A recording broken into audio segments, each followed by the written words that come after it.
it occurred to me as I was getting up to go pee that the Audacity was still recording. So poor Eva had to listen to me peeing in the Audacity file. Oh, hi, everybody. Welcome to the And That's Why We Drink, a podcast where I can't stop myself from just being gross. A podcast where we can't get it together. You think we would, it's just never going to happen. It's never going to happen. Em came up with a fun name today, and I'm still brainstorming. So give me a minute, and it'll come up when I come up with it. For a second, I was like, what was the fun name I came up with? But yes, that makes sense. If you watch our YouTube, you can see what my name for myself is this week.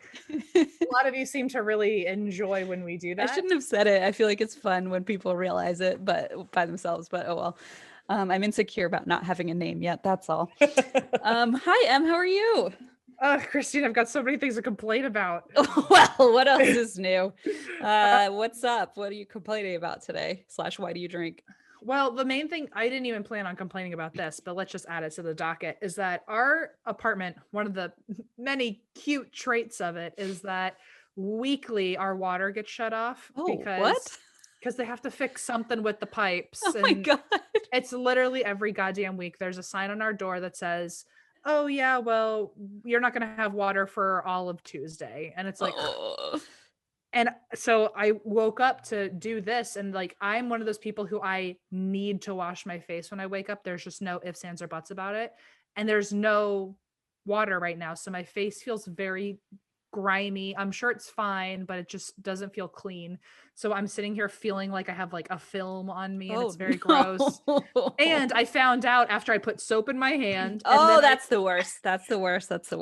Then I had to like fling it off and dry it on a towel. That's the worst. There's a film now on your hand for sure. Oh, I hate that. Yeah, well, that blows. Sorry. I wish I were the type of person who had to wash my face when I wake up, but I'm certainly not. So.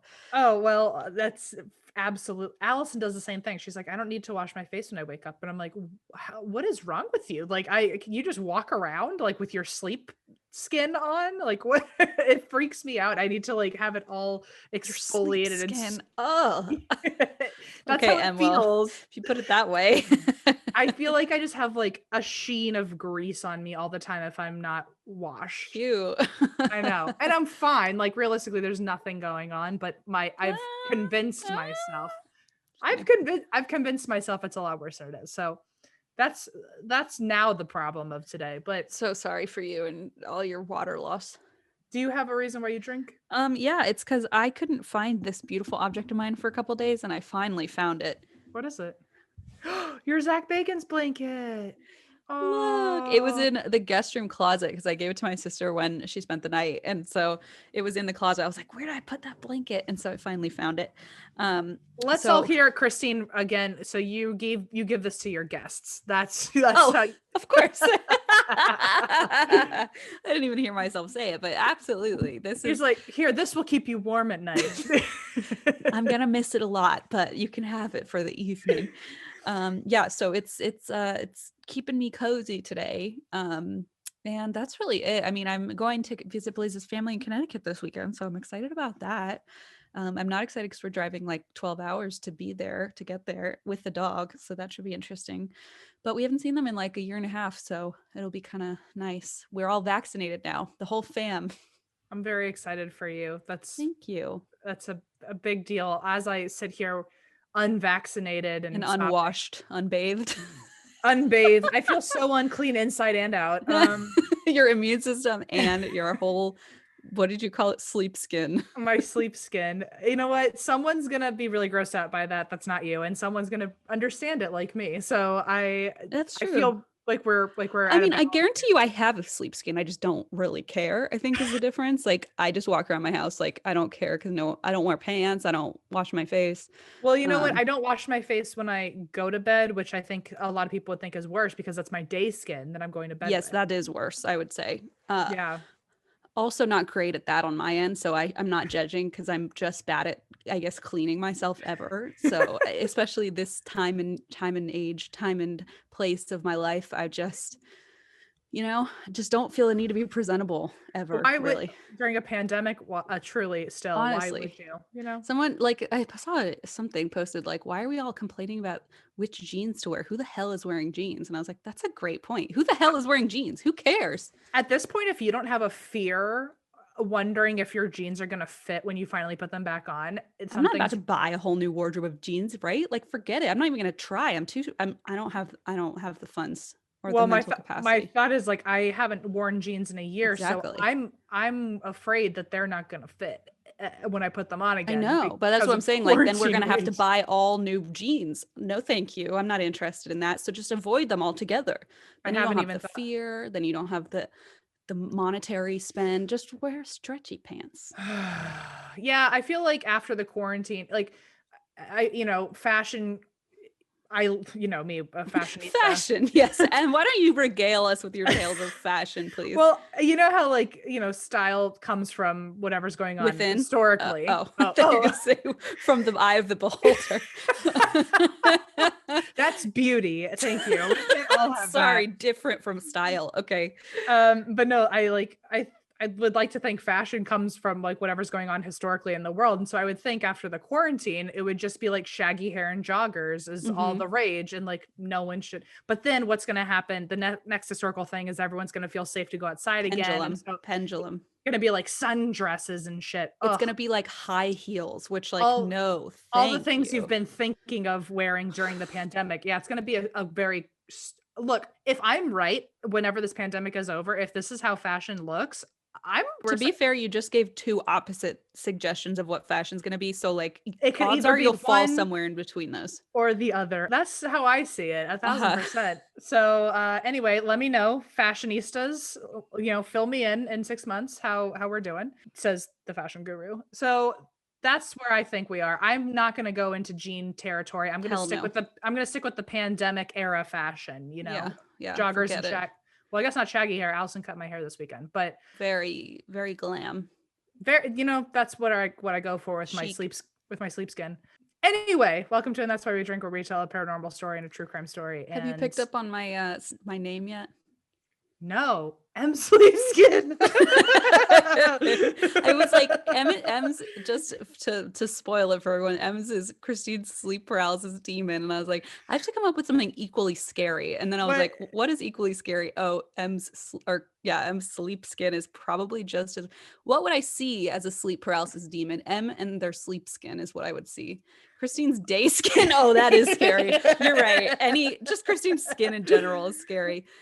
Thank you, Em. The You're problem welcome. is now nobody's ever going to see the sleep paralysis demon because apparently it changes it for the entire recording. Oh I no. know Okay. it's really annoying. Well, for So people who are guessing, it originally said Christine sleep paralysis demon, and now we've got a set of skin, a couple of skins between the night two skin of and us. day skin. It is really scary sounding and grotesque. So yeah, I think we nailed it. I think we did. Anyway, would you like to hear a story, I would Chris? love to. I'm gonna actually take my ZB blanket, get it kind of cozy here. Cover up your little day skin, It's see what happens. yeah, I know now how insecure I'm supposed to feel about never washing my face. So yes, and I know I need to wash my face. Okay, I know. I watch YouTubers. I get how important it is. I just don't do it because here's the thing: don't your sleeves get wet? I can't understand how people wash their face. This is gonna sound so dumb, and I've been thinking it for years, and I don't know how else to ask except I'm just gonna say it in public now. How do you wash your face? Because my sleeves all get wet and it runs down my arms, the water, and I'm just like, how do you do it without Well, getting water as all over the bathroom? I know you well enough to know that all of your long sleeves, they're weirdly loose long sleeves. Like Huh. they're all droopy drapey. So like cuz what my answer is like you just put your sleeve up.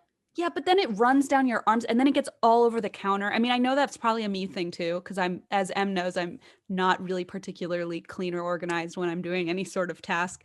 But I feel like water gets all over the place. Like, how do you keep it?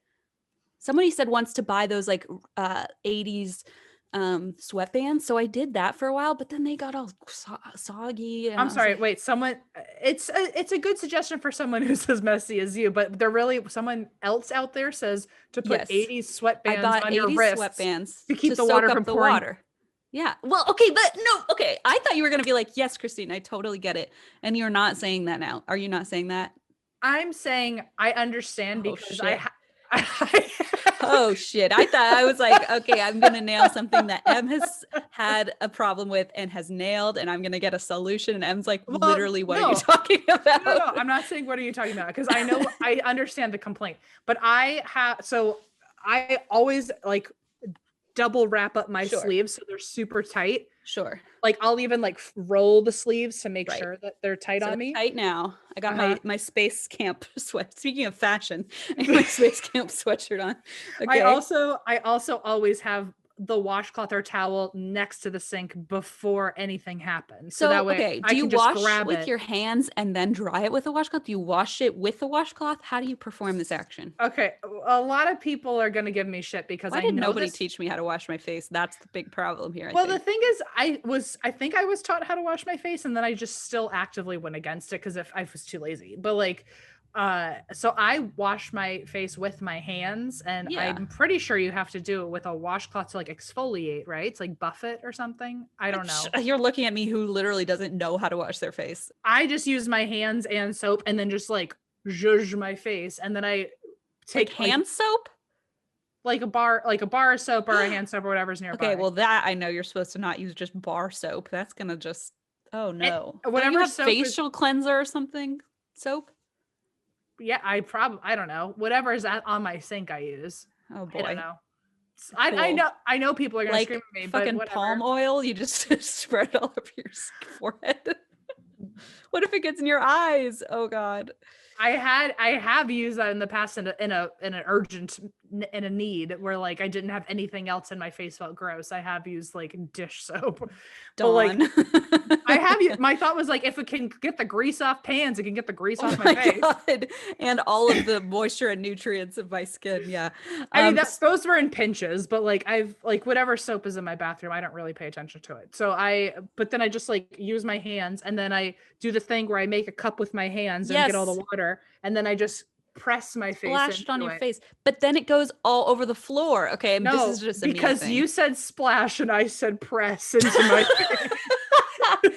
Yeah, potato, okay. It's like I imagine it's a little pool and I'm a kid trying to like hold my breath underwater. I just kind of go and then I let God's go of the sake. water with my hand in the sink, and then I grab the towel, and then I blah blah blah. What do Okay. you do? Apparently, you splash around I like end up I get in so much trouble. Ask Allison, she lived with me. I used to just I can't do anything, whether it's brushing my teeth, washing my hands, washing my face without just like a lake. Like I just create a lake around me. It doesn't matter what I'm doing. There's just lakes of water wherever I go. And it's just bad. It's just messy and it's bad. And now I have my own house and so I have to actually be like pretty damn careful about destroying my home. So I'm like I don't want to get water all over the floors and the but that's what I do. It's just a disaster. I don't understand. next time we're in the same room together, we'll like Can you teach me? we'll wash our face together and see what happens. Because I also don't I know people can like accidentally drip everywhere, but I don't know people who can make like monsoons like you can. So um Wow, I suddenly feel so special in the worst way. you teach me and I'll teach you. How about that? I'll teach you what not to do. Okay. Right. Anyway, sorry. That was such a derail, but I was like, it just suddenly hit me why I don't wash my face because I find it so difficult, which like is the stupidest thing ever. But it's just like I feel like I don't know how to do it properly. And so it just ends up being a huge complication of my life. Anyway, okay. Well, if anyone else has this problem, let me know because I'm gonna feel real dumb in about how many days? 4 days when this comes out. So thanks in advance. Anyway, please tell me a story while I hide under this large photo of Zach Bagans. Okay. Oh, can I make an announcement by Of the way? course you can. This late in. So I don't know how on earth my worlds decided to collide like this, but one of the Oh, people that Allison works with, her name, I don't know if I necessarily want to say her name. I don't know. We don't have permission, but let's just say her name was B. And somehow Allison was working with her at her job where Allison's not in the entertainment industry. She's like in no. public. She's She's like like, the only LA individual who yeah. doesn't work in the entertainment. And she met this person who works for CBS and does casting for Let's Make a Deal. And Allison trying to like bond with her was like, oh yeah, well, my significant other's parents are doing have been on Let's Make a Deal and all this. And uh she like freaked out and like wanted to meet them and all this. And basically, long story short, my mom and Tom got on the pandemic Zoom version of Let's Make a Deal, Stop it. which What? which airs soon. I can't tell you what happens. I can't tell you if they win or not, but it will be coming out soon. You're kidding me. That they got there's like the like literally Let's Make a Deal decided to make a remote episode. You're Or and Allison basically casted Linda on it. my mom or Incredible. Allison got them to connect, and apparently my mom and this person are now like friends in real life. Of course they are. I mean, duh. What did you expect? And so they like my mom, because in Let's Make a Deal we remember the bucket. You have to be like dressed in a costume. That usually helps you out. They like really like to see like people in costumes and all amped up. And so my mom, because it was during the pandemic, she worked with what she had, and she dressed her and Tom up as their cats, which she also got during the pandemic because she was home alone for too long. And so she started collecting pets. Sure, And as we all do. and somehow she was able to very perfectly make costumes that looked exactly like these animals. Oh So she my dressed God. up as them for her Let's Make a Deal. Speaking of cats. Yes, he's very annoying. Sorry. Her and Tom dressed up for their interview, and they had a bunch of interviews. It wasn't just like this woman like just got her on the show. It was like a normal casting situation. Wow. Where they had like 4 or 5 interviews over the weeks where they had to be, I don't know if they had to be dressed up yet, but my mom was like not allowing them to not get on. She was just a cat the whole time. She every time she would send me pictures of her in her cat costume with like full Holy makeup, crap. like little paws and everything. And she kept saying like, I have another interview with Let's Make a Deal. And I have a feeling no one else interviewing at that early on was in costume. Yeah, but she made it. She made it. Her and Tom, they're going to be on the show, and I can't tell you how far they get or if they win or if they lose or anything like that, but it will be out soon. Okay, So. well, we'll definitely have to post about that because I'm excited. As someone who attended the original event, I'm excited to watch it from inside my home in safety and no costume. Without having to stand in a casting line for 8 hours. What a nightmare for any LA resident. Really, what a nightmare. If you happen to have someone who lives in LA, don't ever ask them to take you to a please. TV taping, because it's the thing we hate the most is Nightmare. going to TV tapings. It sounds fun and it is as a one-off, but it just becomes so unfun. I know that sounds so jaded, but like it's once you've 10 hours. Yeah. And without your phone, they take your phone. They like, because they don't want any spoilers or anything. So you just sit, you get on one bus, go to another bus, go to another bus. You just like never air conditioned. It's just nightmarish. Yeah. It takes literally minimum 4 to 5 hours to even get into the studio. And then the taping is always longer than what you see on TV. So you sit in this like on the set for hours, not being able to do anything until the cameras are on. It sounds so LA douchey, but I'm just giving you advice. Please don't ask your loved ones. By all means, go ahead and do it, because I'm sure it'd be a fun experience. But once you do one, you're like, oh, I see. This is not as fun as it sounds. My mom, when her and Tom came to visit LA for the first time, she planned like 3 TV tapings. And I was like, I love you, but I'm not going to all those with you. It's like, I'll go to Let's Make a Deal. And then I literally didn't call out of work. I went to work instead, and you went with my mom. My brother went. Oh, my brother and I went. That's right. My brother and I went. Yeah. We are such suckers. Get falling into your little trap. That was very nice of you to take care of my mom and take her to the TV taping. I blacked it all out. Don't worry. Christine, my daily harvest just got here, and I am very excited for lunch. When we are done recording, I'm going to go to town on a flatbread, and I'm very excited. I'm sorry that I'm going to hold you away from your flatbread for like 6 hours, because that's probably what's going to happen. But I woke up 3 hours before you because of the time difference, and I had my little mint cacao smoothie. You know how much we love those. I love it. Really easy, fast breakfast, folks. We eat them a lot, so we definitely recommend. Daily Harvest delivers delicious food, all built on organic fruits and vegetables right to your door, and it takes literally minutes to prepare, and I've never had to think twice if the food I'm eating is good for me. You can tell in the flavor. You're like, this is helping my body. Wow, it feels good for once. Daily Harvest never uses preservatives, added sugar, or artificial anything, including their recently launched almond milk, which is made of only almonds and a dash of sea salt. That's it, okay? Get started today. Go to dailyharvest.com and enter promo code DRINK to get $25 off your first box. That's promo code DRINK for $25 off your first box at dailyharvest.com. Dailyharvest.com.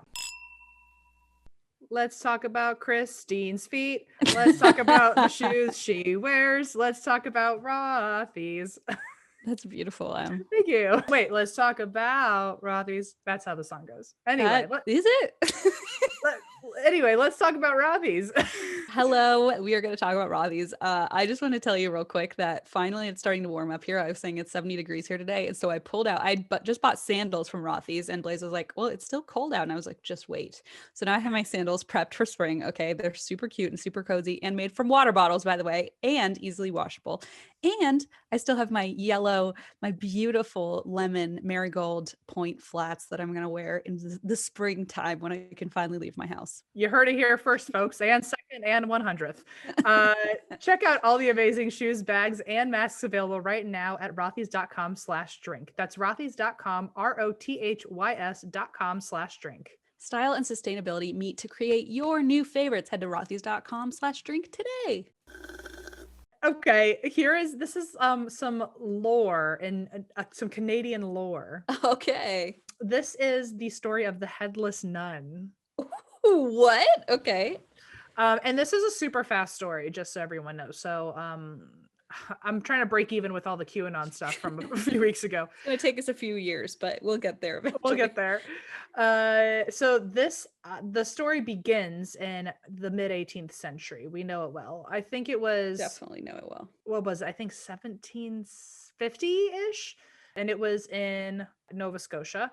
Apparently, in this area, the British and the French were fighting over land, which, by the way, did not belong to them to begin with. But okay, the French people at the time, this subset of French people were called the Acadians. I hope I'm saying that right. Acadians. I think it's Acadians. The Acadians who became Canadians. I don't know. Aw, that's a fun little ditty. It is. I don't know if it's true, but it feels right. But so in 1756, eventually, as the British and French were fighting over this land, the Acadians, or the French, were driven out of Nova Scotia by the British, and they basically all fled to Quebec. But there were a few of them who ended up going to New Brunswick. New Brunswick, by the way, is the part of Canada I'm currently obsessed with. It varies, but I'm really into the most eastern tip of Canada right now. Interesting. So I've been planning my fake Canada trip to New Brunswick lately. About 3,500 of them went to northern New Brunswick, and they stayed in a town called Miramichi. Apparently, Miramichi, it translates to Micmac land. So in the town Miramichi, I guess there were indigenous people called the Montagnais, and they called it the Micmac land because they hated Micmacs, and they were calling it the land of bad people, basically. What are Micmacs? It was a whole other tribe I see. Group, or group of indigenous. I don't know. I don't totally know what it was just a different group of group. Yeah. And so there was the Montagnais and the Micmacs. Got it. And the Montagnais, they called Miramichi the Micmac land because it translated to the land of bad people, because apparently they didn't like the Micmacs. And it was like them just like, okay, let's name a town also roasting the people we don't I love that. Okay. And so the Acadians who went to Miramichi, who ended up in this area, they made a fort to fend off any others of the British that were to come and try to fight them. The place where they built this fort is called French Fort Cove, and it's now a park that you can go to. Fun fact. So it still exists. And the fort had the reason that a lot of the Acadians were afraid that the British would find them in Miramichi and attack this fort is because around this area there was a lot of timber, and so they thought that the British would try to take over the land and then take the resources for whatever they wanted to use it. The French settlers who went there and built this fort, not only were they dealing with the British trying to find them and fight them and take their resources, but they were also dealing with the fact that they didn't have a lot to eat. and apparently there was an outbreak of leprosy. Oh shit. That's a Yeah. double whammy there. Yeah. So no eating, leprosy, and also the British keep trying to kill you. Woof. Um, so to try and contain the spread, the people who had leprosy were exiled to a nearby island called Sheldrake Island, just to like put them somewhere, I guess. Yikes. And hearing what was going on in this near this fort with all the leprosy and people dying and needing help, there was a nun, and this nun wanted to go help the people in Aw. Miramichi. Her name was Sister Marie Incanu, and she wanted to help those who sought refuge. And there is one historian who claims that Incanu was actually Latin for unknown. So it either means that her last name was literally unknown or that she has an unknown last name. Right, that they just call her that, like a Jane Doe type situation. Exactly. Right. And a lot of people there's actually, I did see this one website where someone tried to make the joke. I think she's like a mom or like God or, forbid. or like, I mean, it just feels like a mom. It feels like a mom joke that like on their blog they tried to make a joke with someone asking like what the nun's name was, and someone saying unknown. What? Unknown. What? Like like a Three Stooges scenario. Who's on first? Okay. Yeah, it was. I just was like, okay, I appreciate the attempt. Do you? I know it exists. Let's put it that way. We acknowledge its existence. But anyway, that's apparently a joke at least one person has made, and now two because I'm saying it. Yeah, wow, I love that. Love it. So Sister Marie. So I don't know, by the way, if Sister Marie Incanu actually is just basically Latin for Jane Doe, basically, because Marie is also a super common name. Yeah, especially for nuns, Catholic nuns. Yeah, I don't know. So Sister Marie, they, according to the lore at least, she was probably born in northern France, and she, I don't know why, but the story goes that she was the youngest daughter in the family, and apparently at the time, if you were the youngest daughter, you were expected to go be in a convent and like become a nun. Also, I feel like that's rough because how do you know? Because what if you get pregnant again and you're like, right. Oh shit, I thought we already sent the youngest to the convent. Now what? We got to send another one? Every daughter ends up in a convent, apparently, I guess, because you're currently the youngest. Yeah, I was gonna say that's probably actually a pretty solid plan if you're trying to send everybody. Yeah, it's like, oh, you're the youngest for now. We're not going to tell you we're pregnant. It's a technicality. So I don't know how true that is. I think that might just be part of the lore. Anyway, so strangely, I feel like I've heard that before, that like the youngest goes away to a convent. I feel like I've heard that before. I just never really processed what that meant as far as like the youngest for also, now. If that's true, I wonder historically, like why? Like what, like, trying to protect your maybe youngest virginal child. Oh, maybe. Or maybe you're just like, listen, I married off the rest. I'm just too tired to find your husband. Go to the nunnery. I have no more funds for dowry. No more dowry. That could be it. Because like the youngest daughter, I feel like you're kind of screwed, right? If there are multiple siblings who are either boys or older girls, because wow, you're kind of shit out of luck. Yeah, that's probably it. Floating around. So this is our historic research. This is why we don't actually get PhDs in history. We just kind of make shit up. That's the reason why we don't have a PhD. That's the only reason. So Sister Marie, I guess, went to the convent. I guess she was the youngest daughter, and she began to hear the stories about what was going on with the Acadians, and she begged her convent to assign her as a missionary sister and to go help them. So in 1750, she left for Quebec, and in 1756, she ended up moving to Miramichi. She moved to a community on Miramichi called Le Camp d'Espérance. Whoa. Beautiful. Thank you. So in this community, she became like a huge value to people. I mean, people really, really loved her. And so one of the responsibilities they gave her was, in case the British ever came back, all of the women wanted to make sure that their jewelry and everything was safe. And so they gave everything to Sister Marie to protect in Now, the if event this that were a grift, this would be a good grift because you could just say, "Wow, I'm a nun. Let me watch your valuables."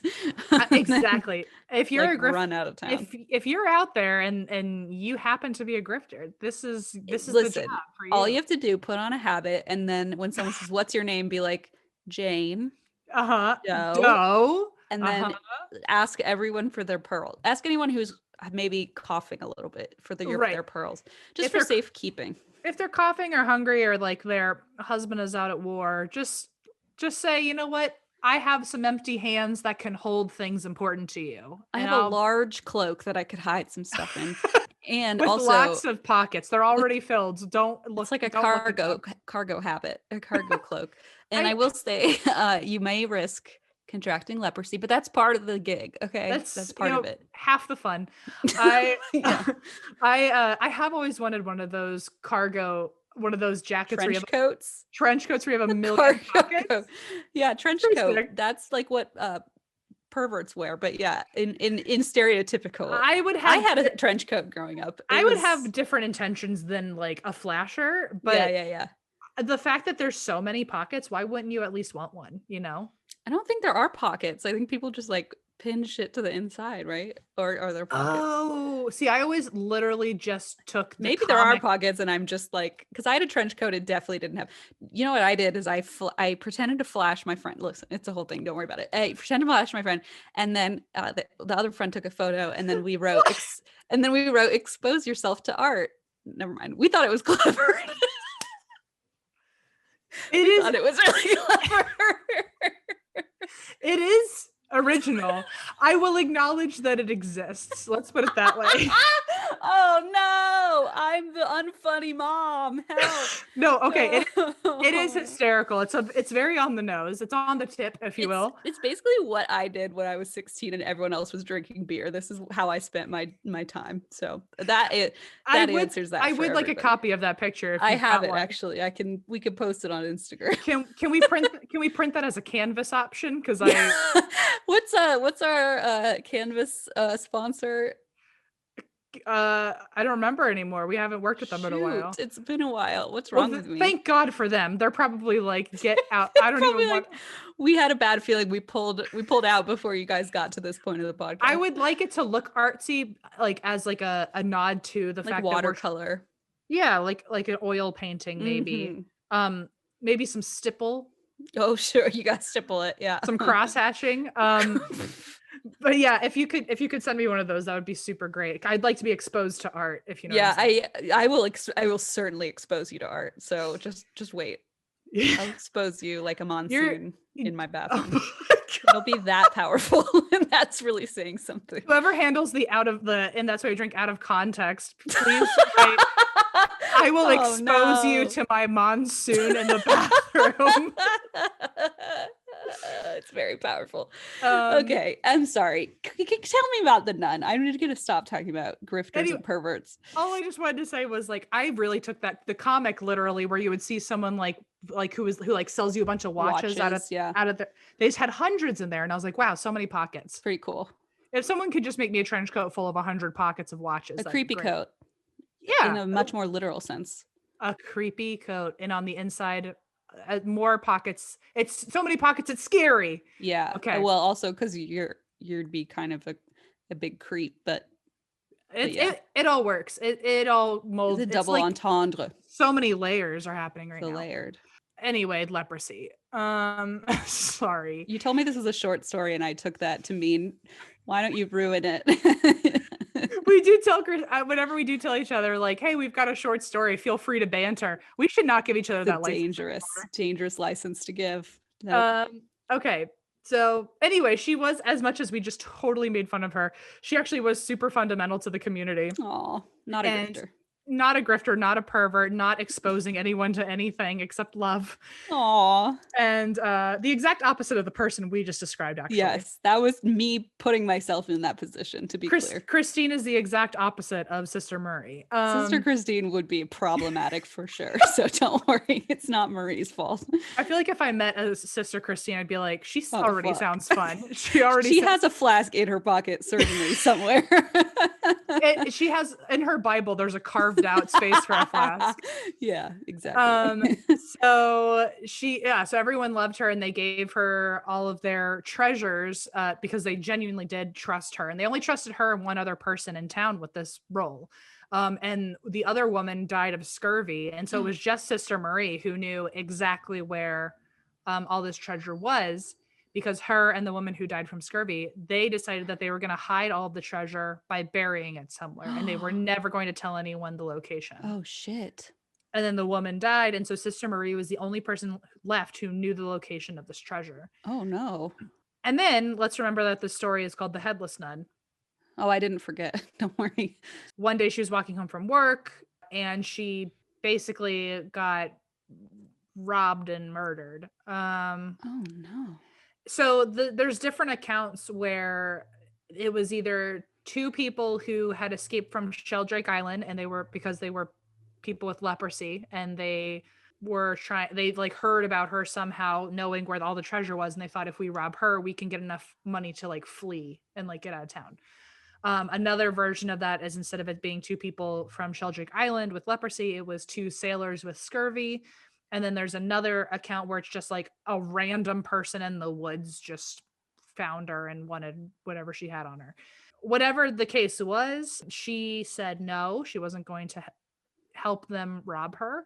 And I'm not going to help you rob me, actually. You have to put in all the work here, okay? Yeah, I'm just going to sit down. So anyway, she refused to give them anything, and the person or people cut her head off. I mean, I knew that was coming, but like startling still. Really horrifying. It was if it's the sailor story, then they use a sword and just like with one slash got her. I also think the story that had to do with like the two people with leprosy, that it was like they just had knives on them, but apparently they cut her throat so hard her head just immediately was severed, which I don't know if you can physically do that with a knife, can you? It doesn't matter. And it's also lore. I don't know if this actually happened. Exaggerated or yeah, fingers crossed this never actually happened and this is just like a random spooky tale you tell people in Canada. Yeah. Anyway, so the next part is that they either took her head and threw it into the river to keep her from being identified. Some other versions of the story are that they just ran off with her head in their hands.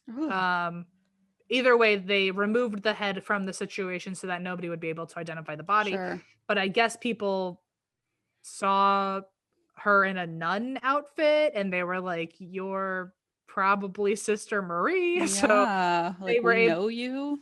Yeah, they probably realized she wasn't like anywhere to be found and this person was wearing her clothes. So the body ended up getting sent to France so that a bunch of soldiers heading towards the fort ended up discovering her the next morning, and then her body was sent to France to be with her family. And that means the treasure was never located. Wow. Who died with her? Mm-hmm. So today, Sister Marie is still seen as a headless ghost, and there's again different versions of this story. Some say that she is there to protect the treasure. Some people say that she's there to find her head. There's another story where she already has her head and she is just trying to bury it with her body. And she has been seen throughout the whole area, but she's usually seen next to the bridge where she died. Wow. Which I thought I had the name of that bridge. Oh, Crow Brook Bridge is the name. It has a creepy name already. Yeah, and apparently a bunch of, I don't know if like the name came after the scenario or the scenario came after the name, but it happens to be Crow Brook Bridge, and a bunch of crows are seen gathering at sunset. It's all bad. No, yeah, no. And let's remember, a group of crows is called a murder. Precisely. I don't know why. By the way, why did like zoologists or whoever give every animal a different name for their group? It's really kind of rude. A rude practical joke if that's what they're pulling. Can we just say a group of birds, a group of fish? A group. I mean, everything's got to have its own damn name. I mean, you can kind of probably say whatever, but probably like I could say a gaggle of crows if I wanted. A school of crows. Sound way more silly and lighthearted than a murder of them. Yes. So anyway, this bridge happens to be where she ran into these robbers and died. And so that's where people most often have experiences with her. Legend has it if you see her at the bridge, this is a weird take on the account, but maybe my favorite one, where people say that they have seen her and she will offer you 1,000 guineas to help her find her head. Oh, that's Apparently, nice. 1,000 guineas in 1756 when she died is equivalent to like almost $220,000 today. Holy shit. So I would sure like to help you find your head or your Well, how body or can I something. ask like kind of a gruesome question, but how does she offer that if she doesn't have a head? I don't know, but there are some people who say that they see her holding her own head and are like, either she's completely headless looking for her head, or she's holding her head and Oh looking for dear. her body, or she's holding her head hoping you'll help her find the treasure. I mean, it's always a different form of, Okay. its own lore.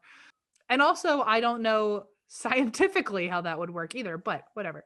So in the blog called Dark Hauntings, here is a quote about what people experience with the Headless Nun. People have reported a powerful feeling of being watched and studied by an unseen force on the bridge and that she is said to haunt. Ghostly voices have been heard in the wind and an uncomfortable feeling of being followed and stalked in the woods past the bridge, which is where it is believed Sister Marie was killed. Visitors to the area have claimed they were approached by Sister Marie's spirit late at night, asking them to help her find her head. Others believe she has found her head and carries it in her arm, asking them to bury it with her body. The presence is very active in both day and night, but becomes stronger upon sunset. And apparently, she will only come forward to those who she thinks would help her. So basically, if you're a people pleaser, you're shit out of luck. Yeah, we're screwed, Em. If we showed up, we'd be like, well, oh, this is awkward. I guess we have no way of saying no. It's like I already felt like kind of obligated, but now that you're offering me money, okay, I guess two birds, one stone here. So the upper end of the French Fort Cove, which you can still go to today, is said to be also heavily active because not only do you see Sister Marie here sometimes, but you can still hear ghostly sounds of cannons Ooh. from when they were fighting the British. There was one documentary that mentioned the Headless Nun, or a few different stories of the Headless Nun, where one treasure hunter heard about Sister Marie's treasure and went looking for it. And when he found where he thought the treasure might be, he like hit something solid in the ground with his shovel, and then he got pushed. And when he fell to the ground and looked up, he saw the Headless Nun hovering over him. Oh, geez, she's still protecting it. Yeah, and I guess that wasn't enough because the next morning in his hotel room he died. Oh, shit. Yeah, they found him dead. They say it was a heart attack, but people like to link the two things together. In the 1920s, there was apparently a mailman who was trying to cross the bridge with his horse, but the horse refused to go near it. And so the next day, the guy went to go check it out and see what was going on there that might have spooked him. And he just saw two footprints standing in the middle of the entrance of the bridge with no other footprints that would suggest Was it someone like in the snow or something? It was like in the dirt, and there was like, Oh. but yeah, so that's less great. Yucko. And then also there was a group of tourists once who were crossing the bridge, and one of the guys felt someone kind of like tap him on the head. Apparently tap him on the head. He said it felt like fingers, and he got tapped 3 times. And when he turned around, he saw the Headless Nun, and the next day, the spot where his head got tapped on, the hair had turned white. Whoa, that's not good. Yeah. And then the lore goes further on to say that he like went mad or something like that. Oh, So geez, what? I feel like this nun's suddenly getting very I know. So aggressive. I feel like there's a huge gamut, like a very wide gamut for like the stories here, because it sounds like was a lovely person in life and she just wants someone to help her find her fucking head or her body or the like treasure. Put it to rest or something. She just wants closure and she never did anything wrong. And then all these other like random stories come out where like she's killing people. It like sounds really out of sorts. Yeah, she's like cursing people who are just crossing the bridge. They're not even like, what is that noise? Is that hail? Hail. That's the hail. Oh my gosh, you guys. Earlier we were talking before the recording and Eva made a face like she was about to get stabbed. And I was like, well, good thing we're recording this for the police. And then she screamed, it's hailing. And then she disappeared and came back and said, I tried to get you a hail. And we were like, thank you, Eva. And so now, Emmethy, it's hailing on you now, huh? I know. Well, it sounded to me like that the door was opening and I was going to tell Allison, like, get out, I'm recording. But I it was, literally hey, was like, your cat's coming in. And I was like, shit, you don't have it sounded like a cat was trying to get in the door. oh, it seems like it passed really quickly. That was the That whole was thing. loud though. It was loud and Yikes. now it's gone. Did you get me a hail though? In spirit, but no. Oh, I all couldn't right. leave. I didn't have enough time. But anyway, so yeah, so it sounds really wild that like she went from being like really like loved and respected and trusted by a whole community and now she's like killing people. So I For think just crossing the bridge. It's not like they were like trying to find the treasure. It was like they were just yeah. taking a walk. Yeah, so it feels like the stories have just really like gotten hyped up and it's Yeah, very yeah, yeah. or also like not to like put her in a category here, but like there's I'm sure the headless nun, it feels like kind of a broad story. So maybe when you hear about the headless nun, you know, you might not always be talking about the same ghost. It's just like, oh, the other headless nun, There's the so other many headless nuns that we started calling them incognita or whatever, sister incognito. but yeah, like for all I know, it could just be like another like people could be just mix and matching stories from all their own hometowns or whatever. I don't know. It doesn't make a lot of sense to me why Yeah, her story would be so wide in variety. yeah. So there was one guy who talked about his experience with the headless nun. His name was Mark Robert Allen Steves. He said he once went to the cove looking for the treasure or to like find the nun with his friend, and he found like a really old cloth and then he got stuck in quicksand and it felt more like an adventure tale. And then the next time he went back to the cove, while in the cove or while near the cove, he saw two people out by a fire and one of them was sleeping, but he was sleeping really close to the fire where his clothes looked like they were almost going to catch on fire. Yeah. And so he sprinted at them and pushed the guy away from the flames and woke him up and was like, where's that other person that was with you? And he said, oh, I've been here alone. And apparently he remembers that second figure almost like, you know, either allowing this to happen or it felt like the story was implying that this guy was like asleep or like in a trance and couldn't be woken up because the second figure was like having him catch on fire. Was rolling him into the Right. campfire. Slowly pushing him closer to the Okay. flames. But so then that's another thing where it's like, okay, so that's like apparently the sinister headless nun. But I just was trying to Where's give that person who was with you who was dressed like a nun and also didn't have the head? Where did she go? I thought she was your friend. who was dragging you by the collar right into the flames. Who was like rolling your body into a live fire. Yeah. So anyway, so there's a lot of stories about the headless nun. Most of them are just that you see her at the bridge and she either asks you to help her. Apparently someone has at least once been offered money. What do you do? Like, do you like if you say no, is she gonna give you a heart attack or like? I don't know. I feel like you're screwed either way. Or if she says you say yes. I would like to think if you say yes, then like you blink and all of a sudden she's not there or something. Yeah, that's what Like, I'd like to think as well. I would like it to be like a really tame story like that, where it's like, oh, I agreed to help and then she left me alone, you know? Yeah. Yeah. I would feel like that's probably most of it. I would also imagine near this bridge, there's a lot of teenagers who go there and swear they saw a shadow or their car doesn't start or they hear crying or, you know, A murder just of like crows. a murder of crows come flying in all at once. But anyway, you can still go to this park, the French Fort Cove. They do have a Headless Nun tour. Oh, okay. And this is a little nod to Beach You Sandy, but here's a review for you. Oh God. Okay. From Sandy M, who says, great tour with some very good acting. So apparently there's actors on this tour. Oh shit, a headless nun actor. Now that is quite a role to play. Maybe somewhat frightening for children as the cove is very dark and people jump out of the dark areas. Great value as the cost was only $10 per person and you get a tiny souvenir flashlight. Well, that's cute.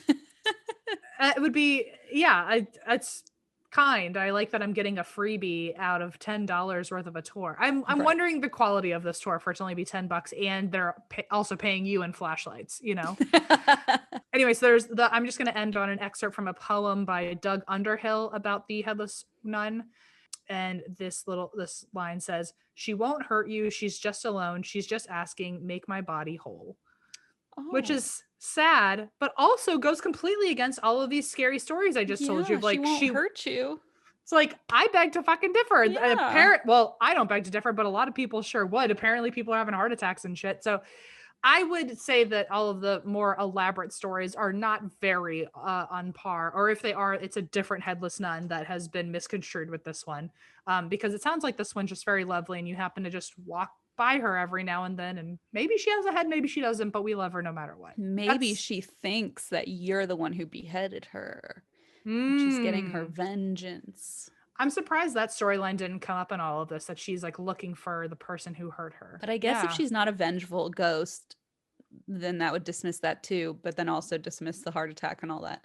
Yeah, that's Mm. rough, man. I mean, and you know what would be really rough is if you recovered from your leprosy and you were like, I'm ready for all my pearls. And then it's like, awkward. We actually, I hope you had Oh, insurance yeah. because they're under the ground somewhere. So apparently this treasure is still out there though. So if you happen to be someone who doesn't mind pissing off a very kind ghost, I guess you could go find it. But Please don't, because just apparently, don't start digging in random places that you're not supposed to be digging. well, that's that number one. And number two, also, we don't want anyone to accidentally die on our watch because a No. ghost might get you, you Yeah, know? that's definitely a big reason. I know I talked about how I love my metal detector, and we had a Oh, few right. people saying like, hey, just so you know, like people shouldn't be metal detecting in public places because Oh, that's where archaeologists and people who are meant to study history should be taking the reins, well, which I understand.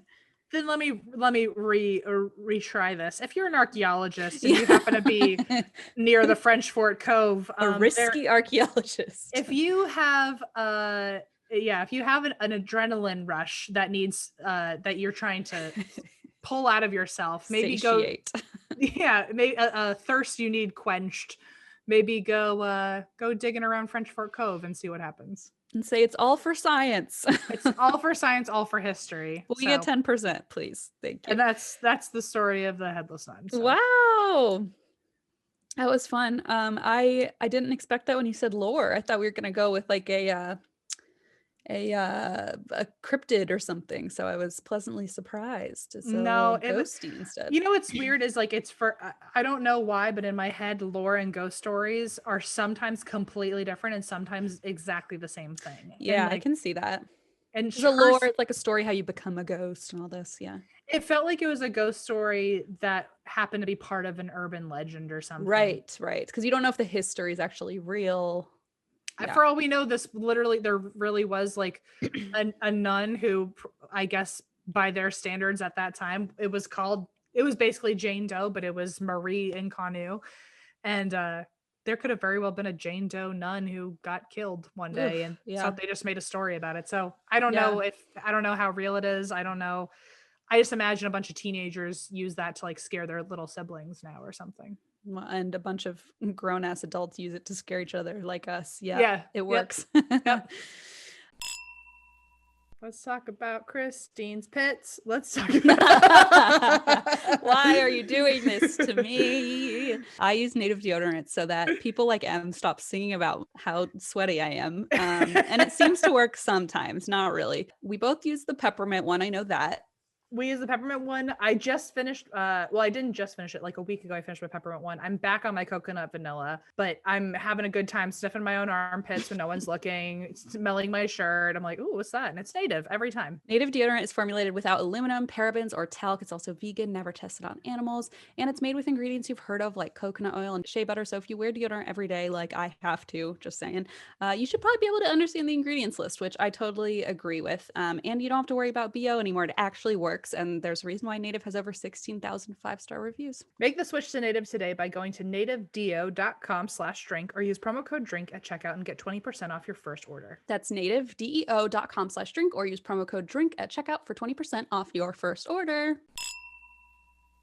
Hello, everybody. I just opened Best Fiends to find what level I'm on, but now I'm opening my daily gift, so it might take me a second. While you're doing that, let me talk about Best Please Fiends do. really quick because Christine's also gotten me hooked on it. And Best Fiends gives us an endless source of fun that we can access anytime right on our phone. It's a match 3 puzzle game like none other, with literally thousands of levels and new content added all the time. We've been playing for a while now. Christine's been playing for a long while now. I'm almost on level 1,000. I'm like 985, so Okay. I'm getting really close to level 1,000. Yeah, well, listen, if it's questionable, it's because it's just a ringing endorsement for how fun this game is. So much fun. being on level 1,000 means that this is a winner. With Best Fiends, there's something new today and tomorrow and every day after that. Literally thousands of levels of play and counting, plus tons of cute characters to collect or become attached to, like Christine. Become deeply attached to. Download Best Fiends free today on the Apple App Store or Google Play. That's friends without the R, Best Fiends. All right, well, I have a story for you today. This is the story. It's pretty disturbing, so I apologize in advance, but it's the story of Savanna LaFontaine-Greywind, and we are headed to North Dakota. Oh, North Dakota. Have I know. we ever been to North Dakota? I don't remember. This is a story in Fargo, so I'm not sure if we've been to Fargo. Also never watched the series. Watched the movie, but never watched the series. So I feel kind of bad about that because it's supposed to be good. Humble brag, I worked on the series. Oh, did you watch it? I did watch it, but I also watched it for work. So not because I was at home. Yeah, that was like, if my brother mentioned this the other day, where, sorry to bring The Office in again, but when Pam was like, have you read this book? And he's like, read it, I own it. But no, I've never read it. Yeah. I worked on it. I worked on it. So that should be enough for you. But no, I've never watched. I've never sat down with a bowl of popcorn and watched it. Oh, my brother says it's very good. So I'm just going to trust him on that. So we are going back to 2017. So not even that long ago. It's a summer day, August 27th. 2017, around 5:45 p.m. on the Red River of the North, which is a river that forms the border of North Dakota and Minnesota and empties into Lake Winnipeg in Canada. Two kayakers are out on the Red paddling. The Red is, what they call it. When they spot a strange-looking object bobbing several meters away. Ruh-roh. It appears to be hooked onto a log, so the pair decide to get a better glimpse of what this object could be. Uh-oh. They paddle over and immediately notice it's not an object at all. It is unfortunately a body tightly wrapped in plastic and duct tape. Fuck. Yes, indeed. So obviously call law enforcement. They pull the body from the river around 8:20 p.m. and the body was soon identified to be 22-year-old mother-to-be Savannah LaFontaine-Greywind. Mother-to-be. I know. That becomes the focal point of the story. So that's another warning. I will warn you guys when we get closer to kind of the more disturbing aspects of the story, but and it's not like super in-depth or anything, but it's pretty, I'll tell you when we get there, but okay. So she had first been reported missing 8 days earlier on Saturday, August 19th. I wanted to shout out a little podcast that I found called Wounded, a native true crime podcast. And I listened to their coverage of the story. It was so well done. And I just really, I found the host very endearing and I really enjoyed the show. So I went to follow them on Instagram and they took a hiatus. Like they went on hiatus last week and we're like, oh, for the indefinite future we're going. And I was like, no, I just found you. So just shout out. I really like their show. It's called Wounded, a native true crime podcast. So they did a great job covering this. Just want to give a shout out before I continue. So Savannah had been reported missing 8 days earlier on August 19th. If this tragedy hadn't happened, the following months, as you kind of noted, were going to be life-changing for Savannah and her family. She had been living with her parents and brother in a basement apartment in Fargo, and she was about to move into her own apartment with her boyfriend, Ashton. He was her high school sweetheart. They'd been dating for 7 years and were very close, but he worked out of state or out of town. And so they were finally going to be able to live together. And on top of that, in 4 weeks, they would be welcoming their first child to the world. So in other words, she was 8 months pregnant. Yikes. Okay. Yes. Sorry, I'm just not yikes that she's pregnant, but no, like, it just makes the story that much more disturbing. Yeah, exactly. Yeah. Like she was like that was a full ass baby. Yeah, 8 months is very far along. So from what I know of the mothering world. So Savannah had also recently been given a job as a nursing assistant. She was hoping to fully qualify as a nurse specializing in elder care soon. So basically just one of these tragic stories where her life was just picking up steam and she was, getting in the career she wanted. She had a steady boyfriend, was starting a family, just all very tragic. Yeah. So Savannah, her family, and her boyfriend were members of the Spirit Lake Sioux tribe. And according to the Spirit Lake Nation website, in 2014, the tribe had 7,256 members. Savannah was extremely close with her family, and she was only moving out of her parents' apartment to have more space for her and Ashton to raise their daughter.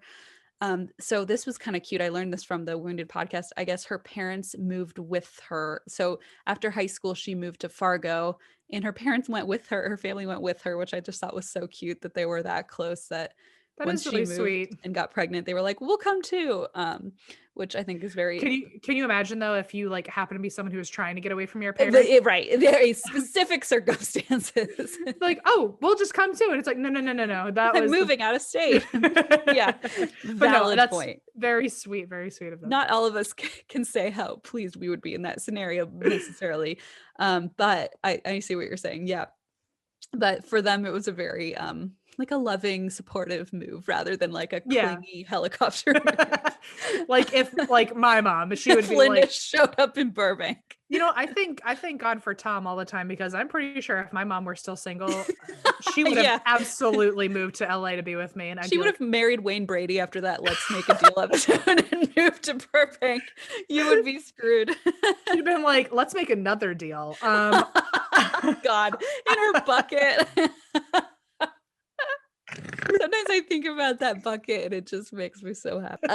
Anyway, sorry. This is just such a tangent off of Oh my God, yeah, I'm very sorry. disturbing story. So to get back to what is happening here. So Savannah was living with her family and was going to be moving out soon to have more space for her and Ashton to raise their daughter. They, like I said, her family had followed her to Fargo when she moved after high school.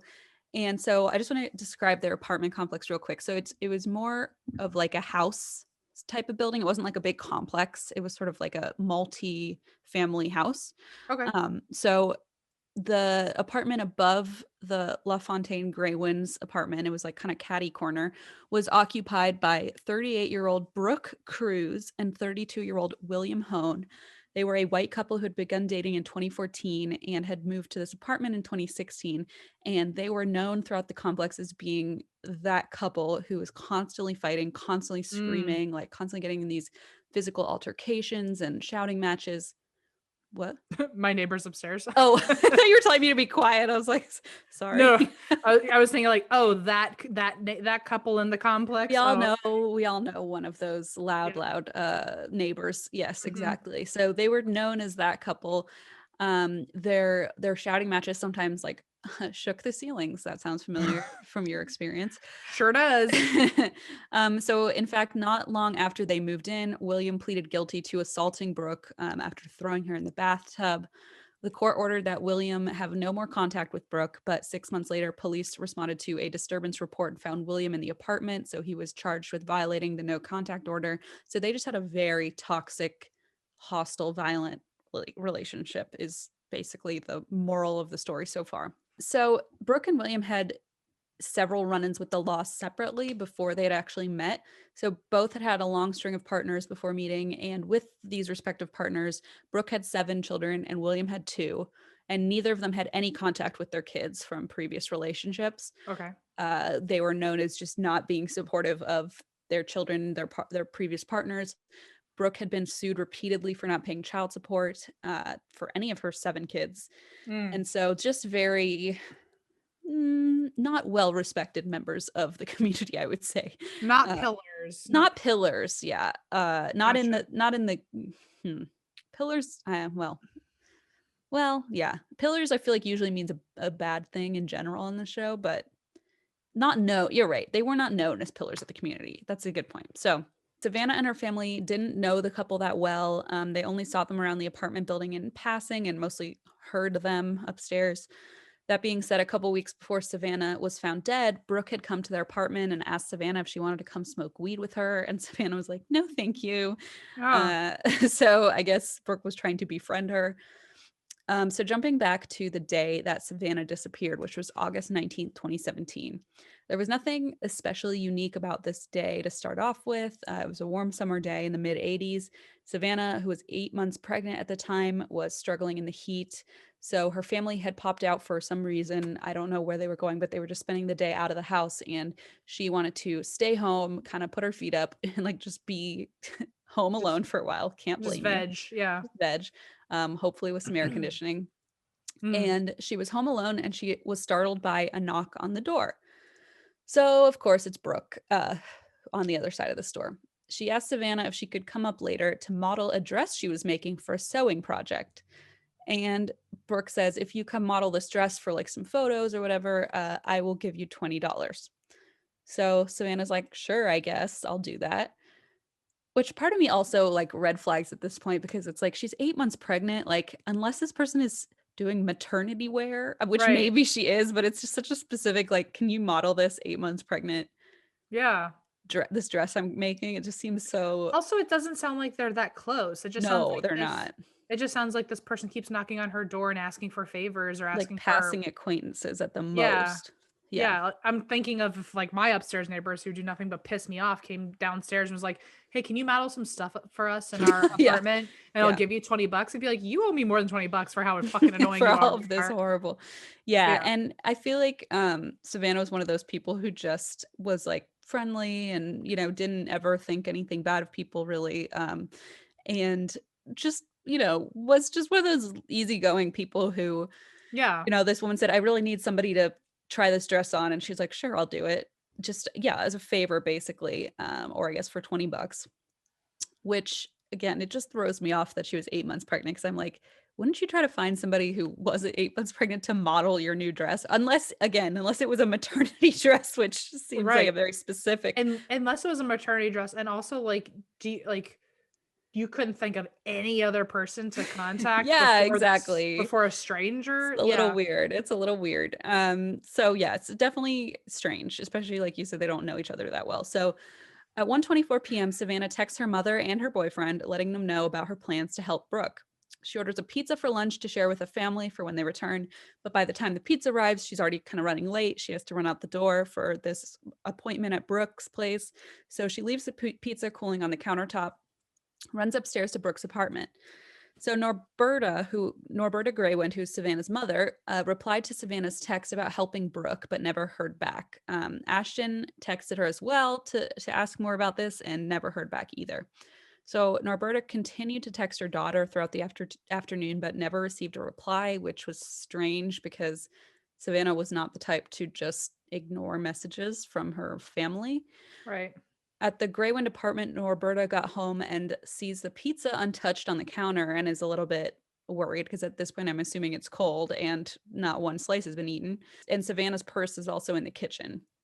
When she checks outside, Savannah's car is still in the lot. So she's a little bit like weirded out, and she sends her son, Savannah's 16-year-old brother, up to apartment 5 to remind Savannah she needs to drive him to work later.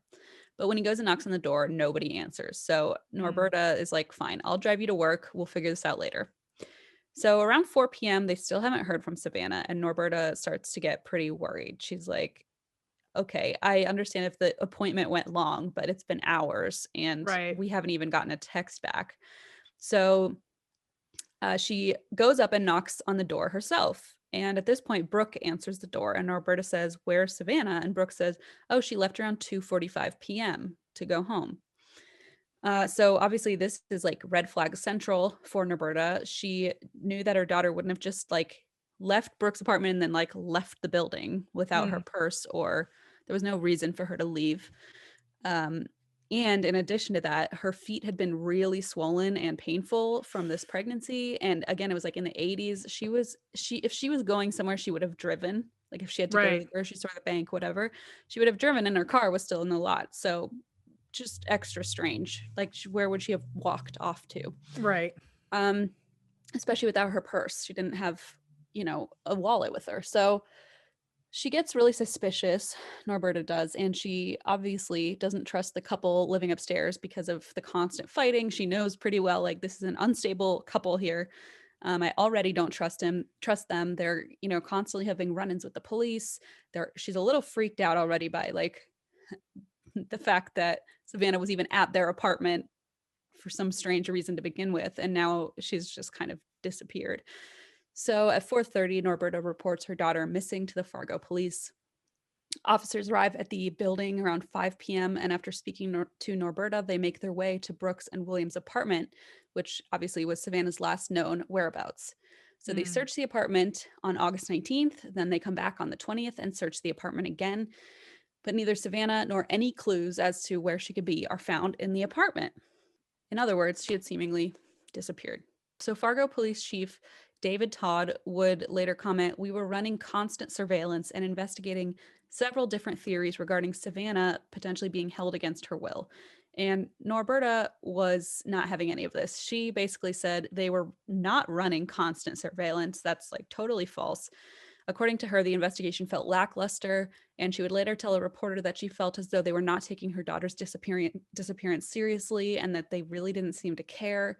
So, as much as the police said, "Oh, we were doing constant searching and surveillance," Norberta was like, "That is not how it went down."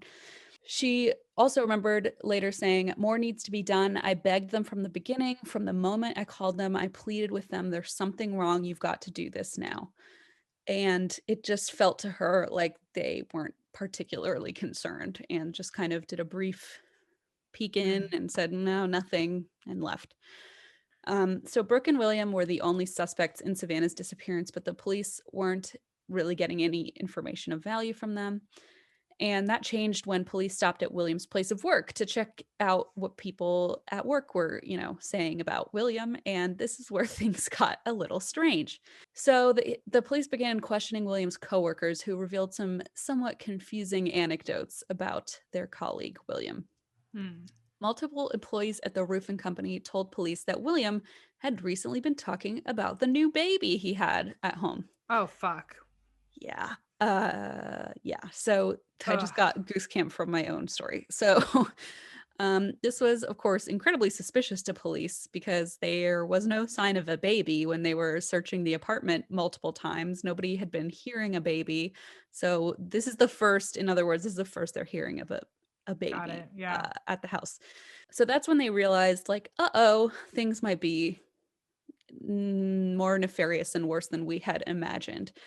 So the reports of William and Brooke's new baby, quote unquote, were enough to grant police another warrant to search their apartment again, which they did finally on August 24th. Okay. They arrived at the right time, and luckily enough, Brooke was home. She was in the apartment, and on the bed lay a perfectly healthy newborn baby girl. Oh, fuck. That's okay. Yes. So It's great. pretty much exactly what you're So imagining. what I would hope the police would do next is take that baby and then somehow like get a blood test and confirm that it belonged to Savannah, and Precisely. they could charge her for at least kidnapping, and then also where the fuck is Savannah? Precisely. Yes. So that's where this is like the breaking point where everything kind of came I'm just saying what apart. I think should happen before Yeah. what I find out is this is not what happens. No, no, no. That's what happened. So they find this baby. They obviously arrest Brooke right there. They go to William's work, arrest him. And 3 days after they find the baby, they find Savannah's body it was discovered by the kayakers, like I said earlier, just across the border from Fargo in Moorhead, Minnesota. So they run a DNA test on the baby girl, and this confirmed that she was Savannah's and Ashton's baby. Hmm. Horrifying, really horrifying. At least the baby was okay. Yeah, yeah. I mean, the baby survived and was healthy, so that's at least good. Oh, it's still Um, that's so terrible. it's just so traumatic and horrible. So the daughter was taken to live with Ashton, but from what I heard in that other podcast, Wounded, too, they were saying, it took days for the DNA test to come back. So this whole time, Ashton and, Savannah's parents don't have access to this baby. And it's like, that's my child, that's our grandchild. And they just weren't able to even hold the baby until this DNA test came back. So must have been excruciating those couple So days. you're probably gonna say it, or maybe I should have already put it together, but was this a situation where they killed her and cut the baby out? You'll find out in pretty fun specific detail Okay. momentarily, so don't worry about that. Yes, and I will warn you folks before I kind of get into that. So a DNA test confirmed she was Savannah's and Ashton's. It took a few days, so again, like, must have been just excruciating for the family to not know what was happening to the baby, whether she was safe, whatever, while the police were holding her. I assume she was in some sort of foster care situation. I'm not totally sure.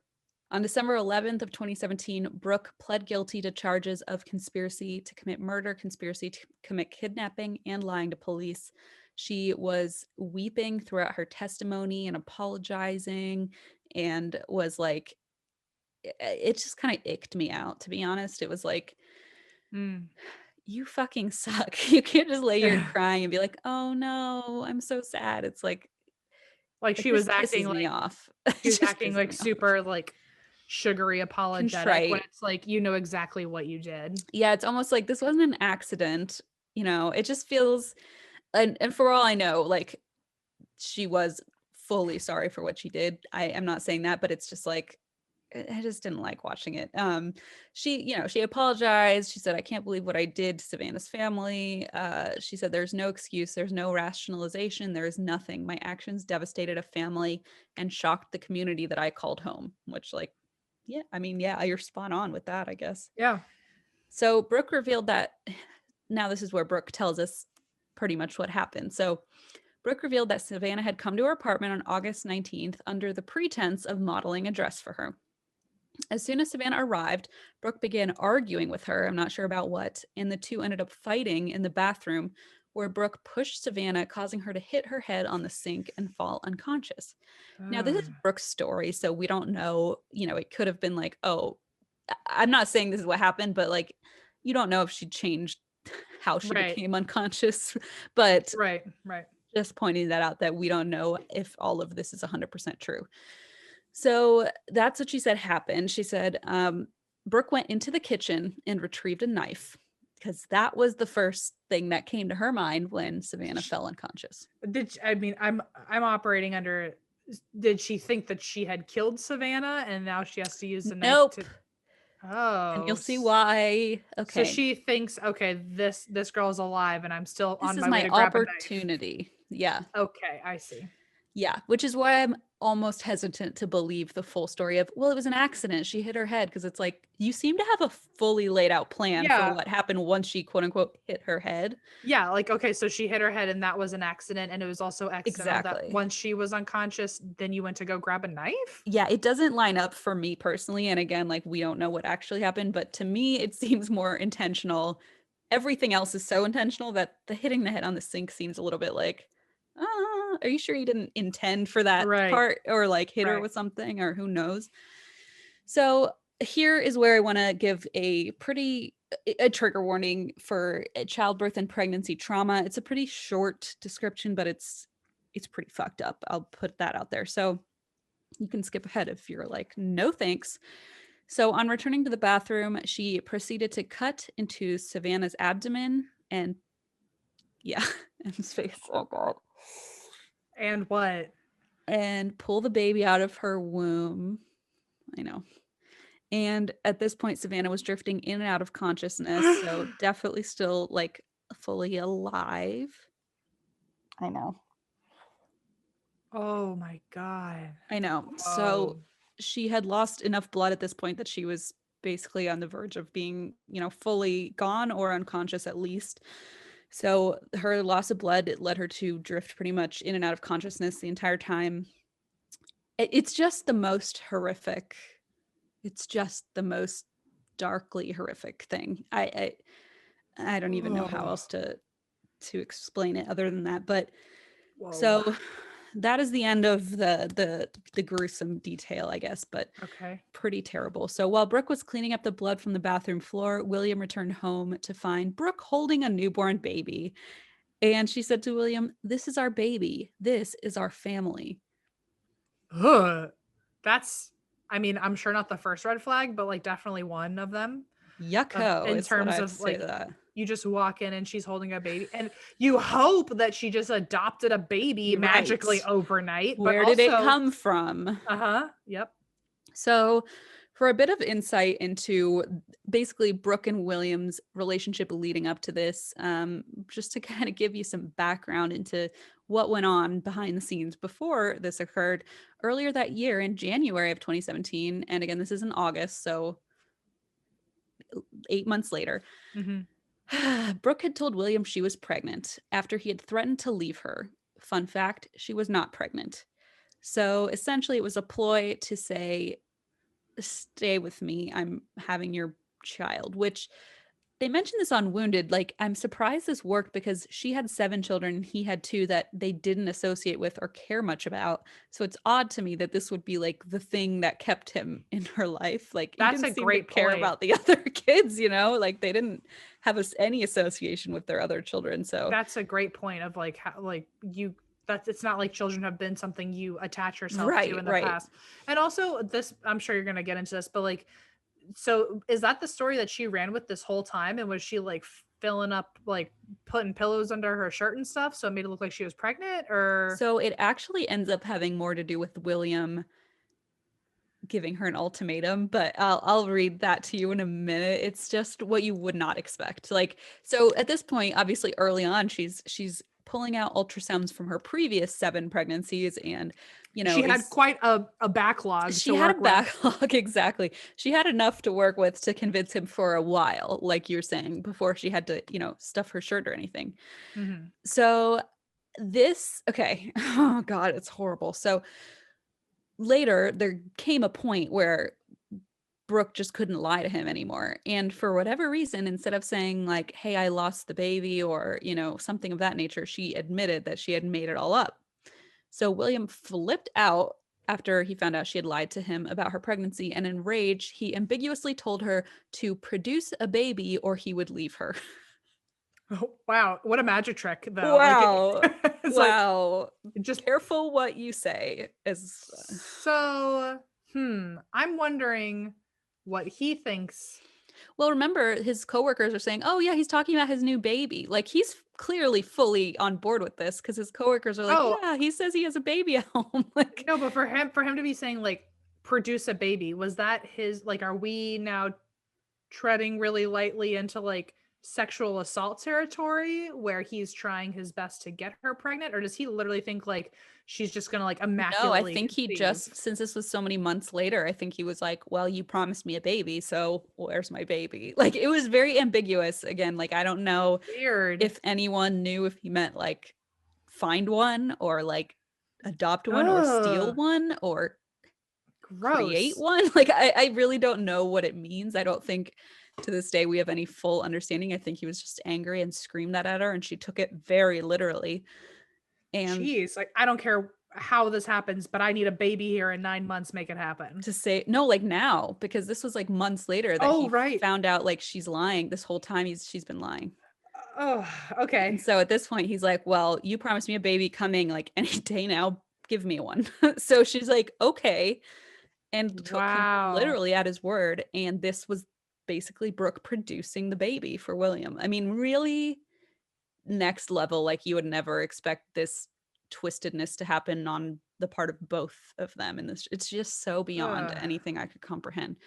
So it just gets worse. So in the bathroom with Savannah on the floor, William asks Brooke if Savannah is dead, to which Brooke replied, I don't know, please help me.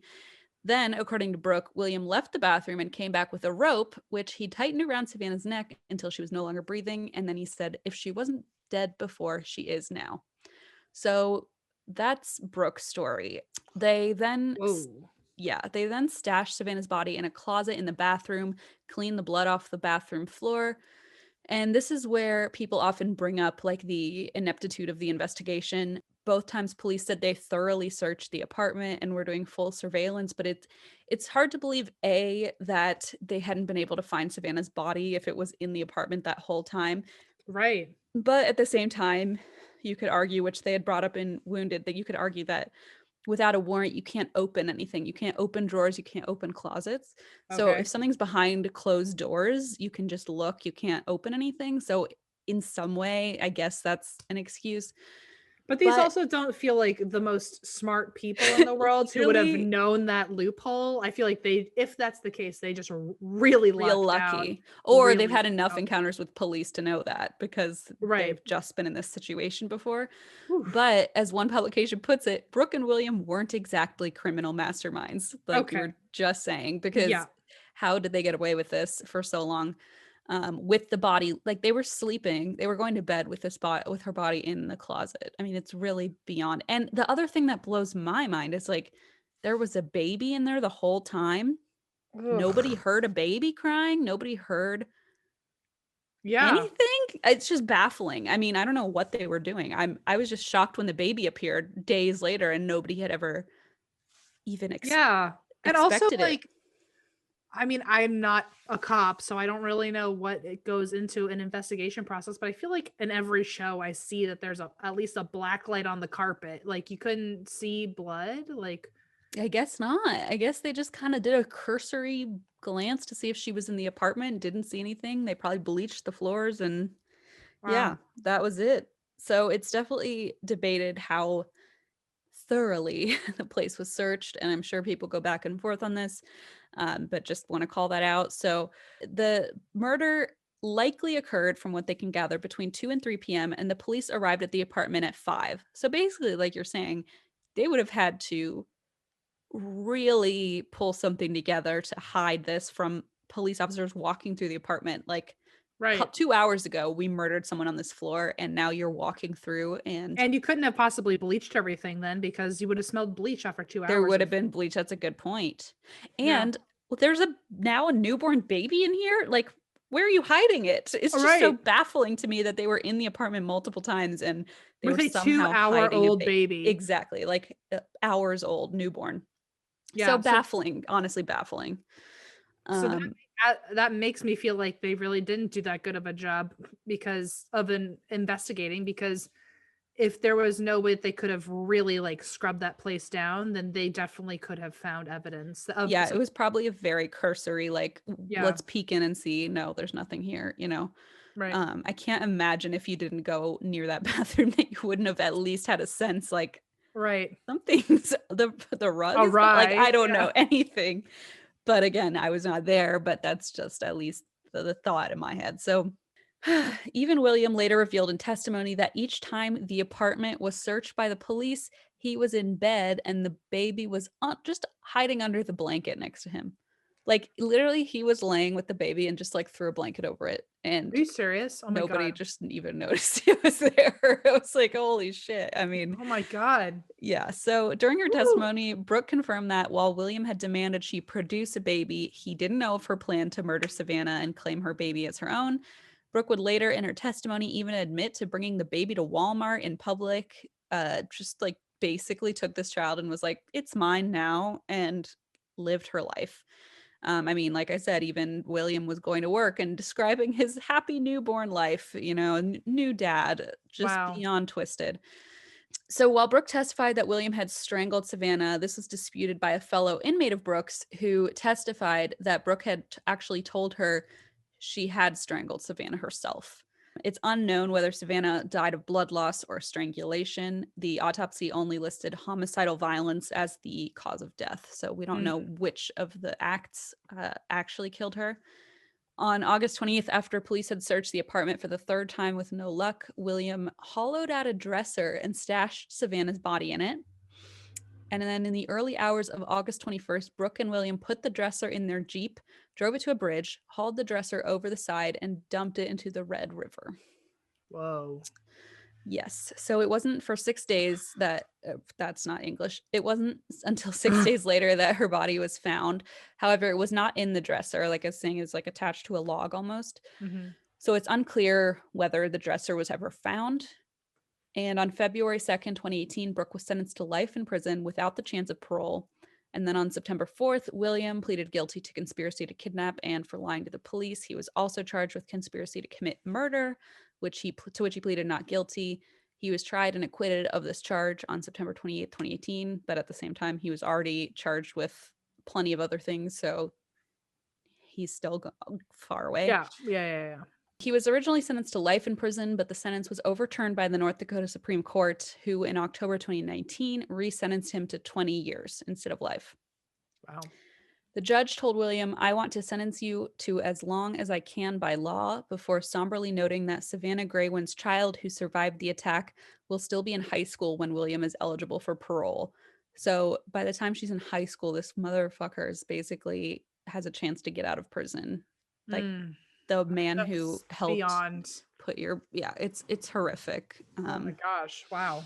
Very, very dark. So his exact release date will likely be decided by the State Department of Corrections, so we don't know that yet. But on August 19th, Hazley Joe had been born. Hazley Joe? Hazley Joe, and her grandpa's name was Joe, so she was named after Hazley Aw, Joe. Such a cute little sweet that's name. so sweet. I know. I can't imagine the parents to it throughout all this of like, Horrifying.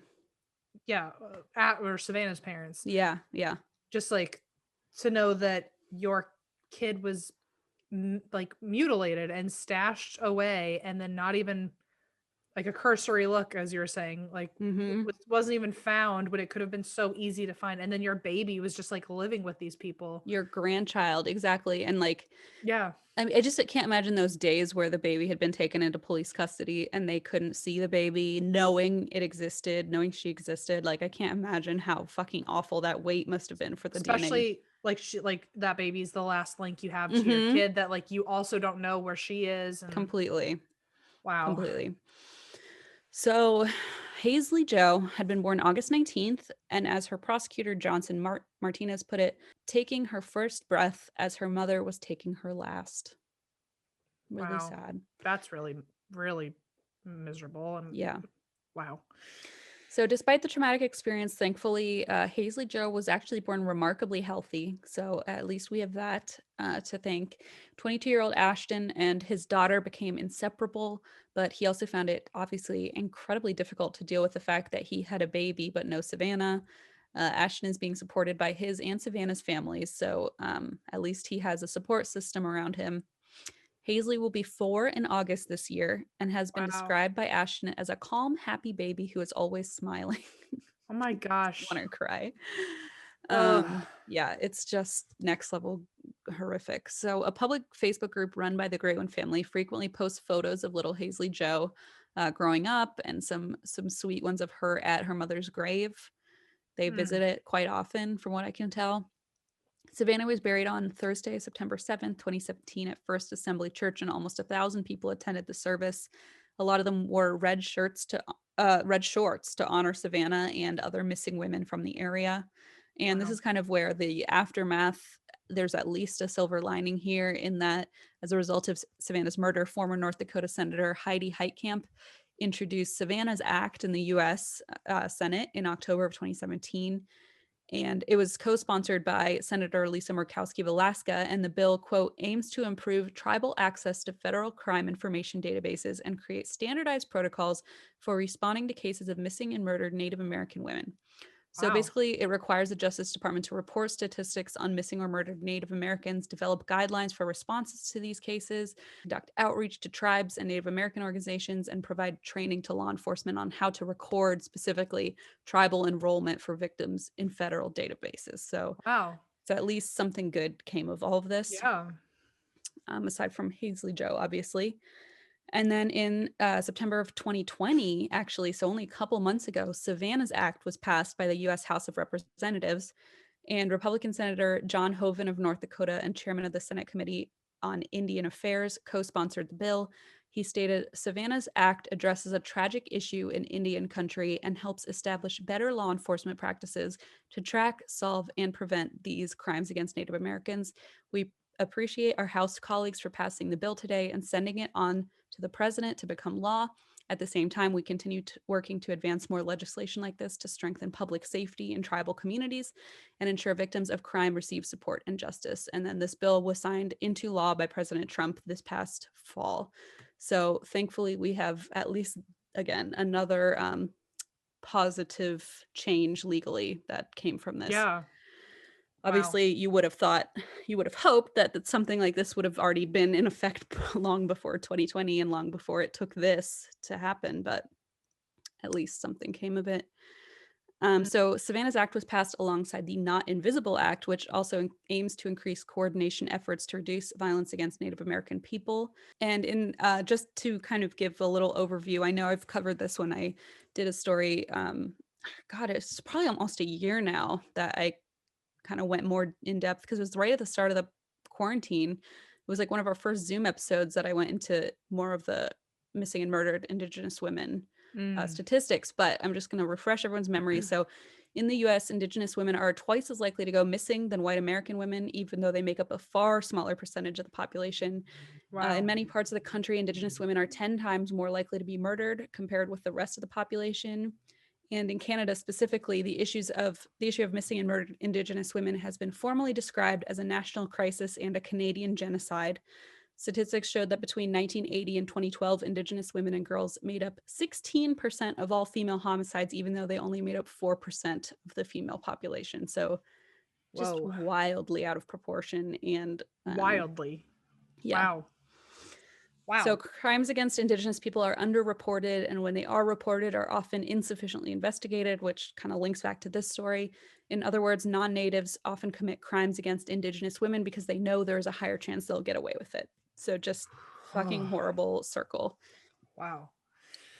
Sorry, So, I feel like all I'm saying is wow over I and know over. it's hard to say anything. I feel like I'm just spewing out numbers and information, but it's just all really sad. It's just all really, really sad. So this brings us to the end of the story, but on August 1st, 2019, a NIBI or water walk along the 550-mile Red River took place over 2 weeks to bring awareness to the tragedy of missing and murdered Indigenous women.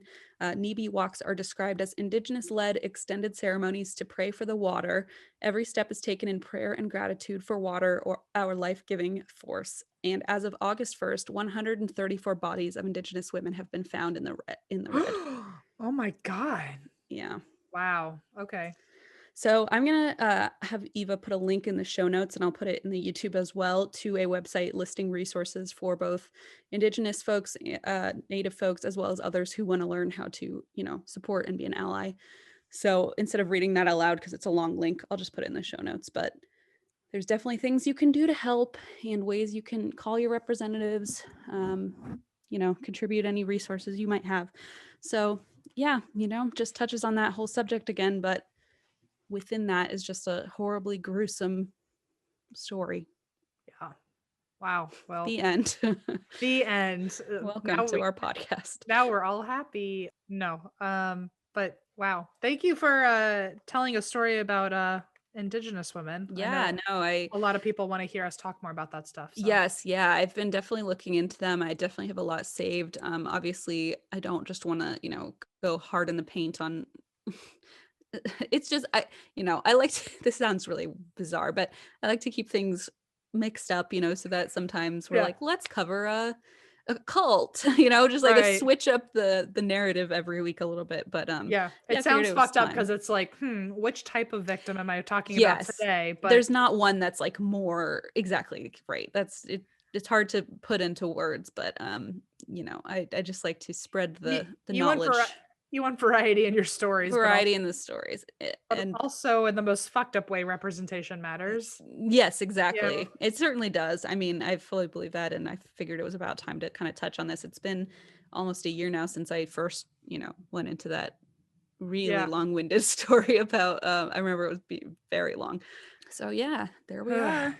Well, thank you. Hopefully everyone listens to this and then finds a way to have a positive day. Feels bummed out. Yeah, my bad, everybody. Sorry to bring you another bummer, but that's what I'm here for every single week.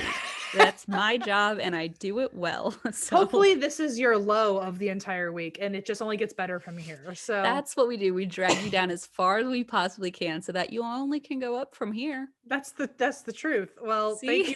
You're welcome for tuning in, and hopefully you are looking forward to us bumming you out next week.